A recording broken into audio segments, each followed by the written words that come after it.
ìlú Èkó la wà ní University of Lagos ní Department of Creative Arts. Lọ́ba ń sọ ń pa ẹfẹ́ ṣe orí ìtàgé ni, ẹfẹ́ kọrin ni, ẹfẹ́ ṣe gbogbo ẹ̀kọ́ nǹkan. Ibi ni ẹ wá pò pọ̀, wá ṣe àjìnà ń bí. Ọ̀dọ̀ kan náà bàbá wa la wá, ọ̀dọ̀ ọ̀gá wa la wá, ọ̀dọ̀ ẹ̀gbọ́n la wá, torí pé kí ni ẹni yìí ìtàbá ń pé ó pọ̀ pẹ̀lú ẹ̀dí bí téèyàn ti ń jó lórin, téèyàn jó lórí ìtàgé, téèyàn jó níjó, téèyàn jó sọ̀rọ̀sọ̀ tí wọ́n jẹ́ apanilẹ́rìn. Kí ló dé?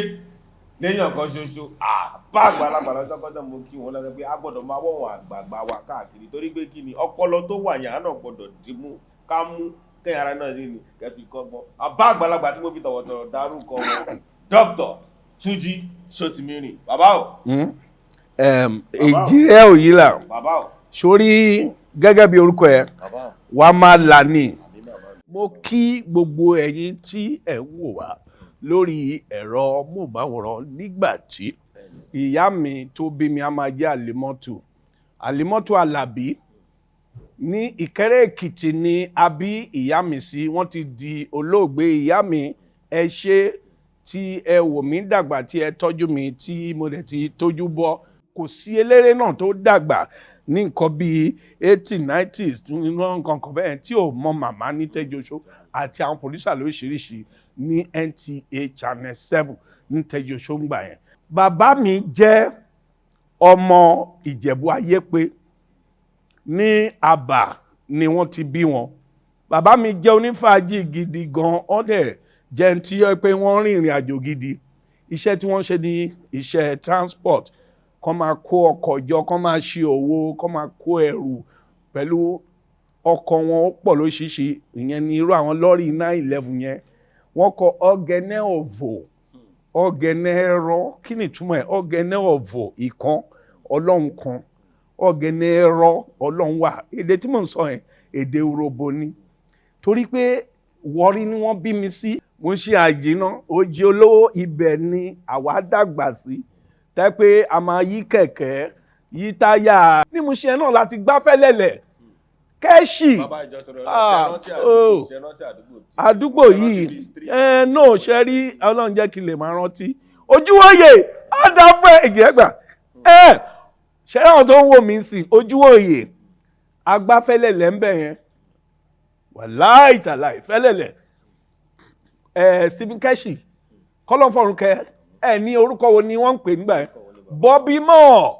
Àwọn tó jẹ́ sàwáwù Stephen Kẹ́ṣì wọ́n mọ bí mo ṣe shadow náà ń pè mí, but mo ń bọ̀ lórí èmi. Sórí èmi lọ sí St. Paul's Primary School ní Ìlúpéjú ni o. Ibẹ̀ ni mo ti wà ní band. Mo mọ̀ pé òyìn ń lọ lórí level, but mo wà ní Ìlúpéjú Primary School, St. Paul's Primary School. Lẹ́yìn ìgbà tí mo kúrò ní St. Paul Primary School, mo wá mẹ́nu lé Lagos Secondary Commercial Academy tí wọ́n pè ní LASCA. From there, mo ṣe remedial course ní Baptist Academy ní Ọba Níkòrò. Mo bá sọ fún mọ́mí ilé mo ti ríṣẹ́ bí. Àmọ́ bí mo ṣe ríṣẹ́ mo tún ṣì ń wá láti ṣe admission mi o. Bí mo ṣe di ara University of Lagos nìyẹn. Dẹ́ni o. Níbi 80. Àní 80 ni mo ń sọ yẹn. Ọpẹ́lọpẹ́ bàbá mi Bọ̀dé Ọ̀sán yẹn, ọpẹ́lọpẹ́ Ọlọ́run. Ẹ pàdé àwọn eléré kan náà ń bá ọdún àgbẹ̀ ìbẹ̀lẹ̀ ìpàdé olóògbé Sam Loko.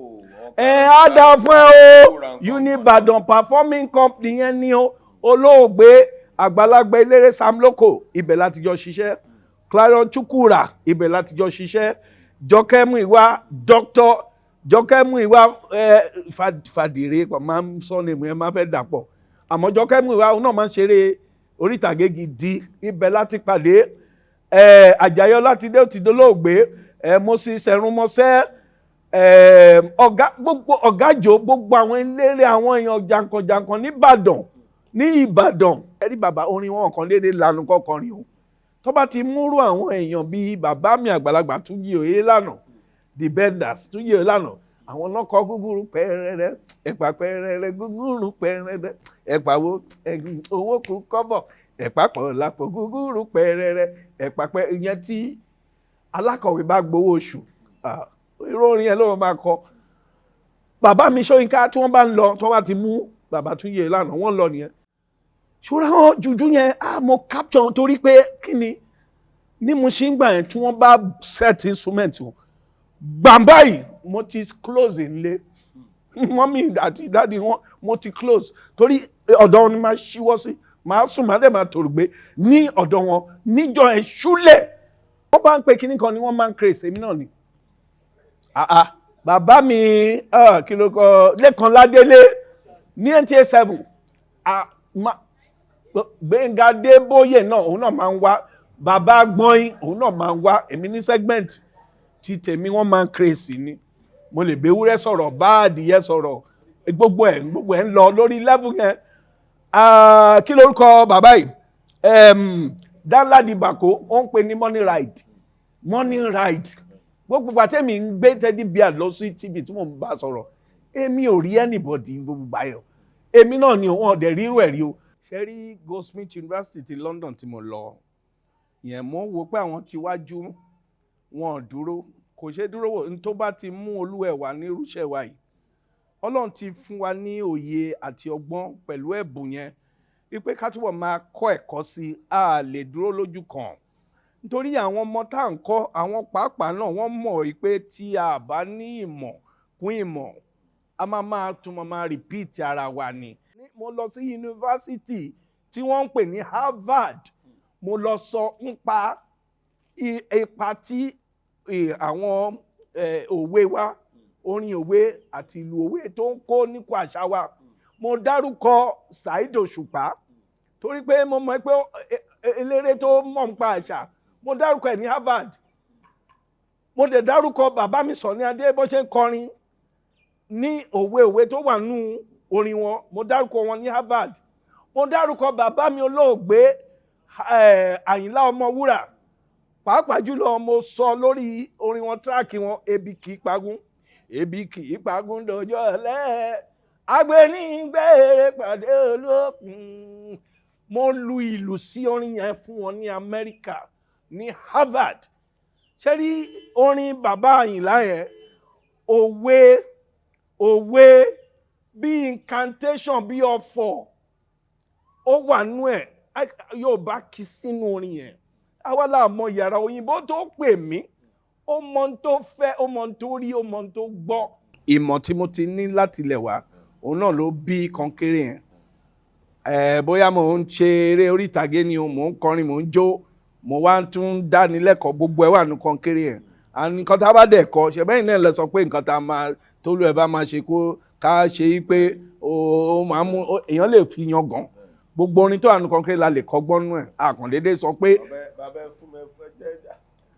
ṣé inú Konkere náà torí mo bọ̀ hello 1 2 hello 1 2 hello 2 2 gbé sókè.